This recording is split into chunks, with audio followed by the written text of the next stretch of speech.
Namaskar. Ayan Theatre Assam presenting a traditional performance on Pansam Veda.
পূৰ্বৰংগ সমাপ্ত হৈছে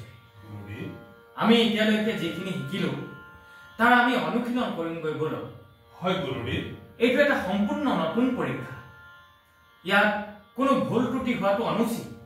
গুৰুদেৱ এই নাট্যশাস্ত্ৰ ৰচনাৰ পিছৰে পৰা আমাৰ মনত বহুতো প্ৰশ্নৰ উদয় হৈছে সুধ আপোনাৰ মনত কেনে ধৰণৰ প্ৰশ্নৰ উদয় হৈছে নিখন্দেহে সুধিব পাৰে গুৰুদেৱ নাট্যশাস্ত্ৰৰ উৎপত্তি কেনেকৈ হ'ল আৰু ইয়াৰ উদ্দেশ্য কি গুৰুদেৱ এইটো আপুনি খুব ভাল প্ৰশ্ন সুধিছে ত্ৰেতা যুগত মানুহসকলে যেতিয়া লোভ আৰু মোহত আবদ্ধ হৈ পাপ আৰু সংঘৰ্ষৰ দিশে আগবাঢ়িছিল হয় তেতিয়া ইন্দ্ৰদেৱ অতিষ্ঠ হৈ ব্ৰহ্মাদেৱৰ ওচৰত গৈ প্ৰাৰ্থনা কৰিলে যাতে এনেকুৱা এটা মাধ্যম আৱিষ্কাৰ কৰিব লাগে য'ত শ্ৰোতা আৰু দৰ্শক একেলগে সন্নিবিষ্ট হৈ থাকে তেতিয়া ব্ৰহ্মাদেৱে নাট্যশাস্ত্ৰ ৰচনা কৰিলে কিন্তু গুৰুদেৱ বেদ হৈছে জ্ঞানৰ ভঁৰাল য'ত জগতৰ সকলো ৰহস্য লুকাই আছে এই উদ্দেশ্য পূৰণৰ বাবে স্বয়ং বেদেই যথেষ্ট আছিল তেনেহলে এই নতুন বেদৰ কিয় প্ৰয়োজন এই কাৰণে যাতে সকলোখিনি সুলভ হয় এই কাৰণে যাতে আমি সাধাৰণ মানুহখিনি লক্ষ্য তেওঁলোকৰ শিক্ষা আৰু ধৰ্মৰ বাবে আগবঢ়াই লৈ যাব পাৰো চাৰিবেদৰ উপাদান তত্ত্ব সেয়া কি গুৰুদেৱ এই যে আপুনি গীতৰ কলিটো শুনি আছে এইটো ব্ৰহ্মাদেৱে ঋগবেদৰ পৰা লৈছে গীতৰ সুৰটো লৈছে সামবেদৰ পৰা অভিনয় লোৱা হৈছে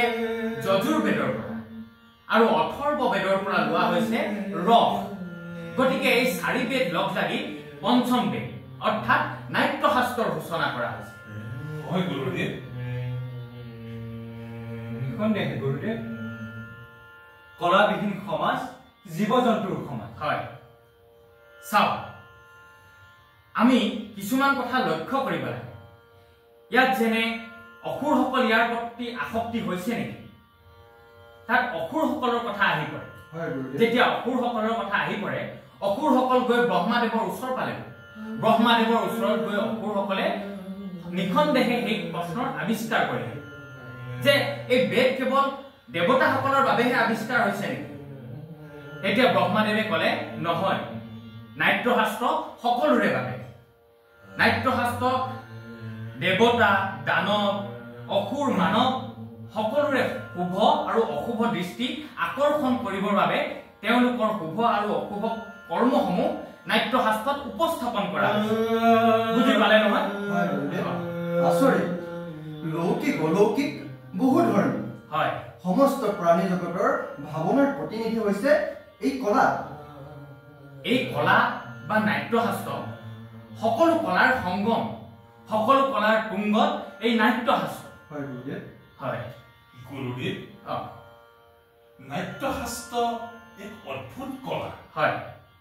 ঠিক জীয়াই থাকিবলৈ মানুহক উশাহ লোৱাৰ প্ৰয়োজন তেনেকৈ প্ৰয়োজন শিল্পকলা হয় তেনেহলে আমাৰ সমাজত তেওঁলোকে কিয় অপব্যৱহাৰ কৰিছে এই নাট্য সমাজত নাট্য কৰ্ম কিয় অপ্ৰয়োজনীয় অপ্ৰাসংগিকা বুলি গণ্য কৰিছে গুৰুদেৱ আমিও শিল্পীহে আৰু তেওঁলোক হৈছে পথ প্ৰদৰ্শকসকলে যেতিয়া সকলো চিন্তা চৰ্চা কৰি আমাক সকলোখিনি সুবিধা কৰি দিব তেতিয়াহে আমি নাট্যশাস্ত্ৰক লৈ আগবাঢ়ি যাব পাৰিম তেতিয়া আমাৰ পৃথিৱীখন স্বৰ্গৰ দিশে আগবাঢ়ি যাব পঞ্চম বেদ সমস্ত বেদৰ জ্ঞান হয় এই পঞ্চম বেদক শিল্প আৰু শিল্পীসকলৰ প্ৰাপ্য অনুযায়ী নাট্য বেদ বুলি সূচনা কৰা হৈছে বুজি পালে নহয়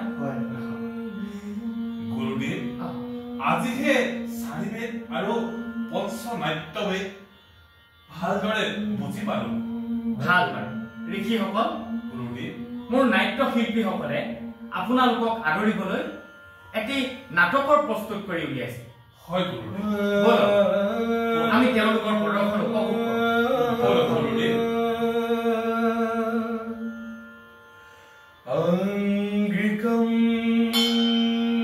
ভুবনম য়স্য ভাশিকম সৰ্বা ভাময়ম আহাৰ্যম চন্দ্ৰা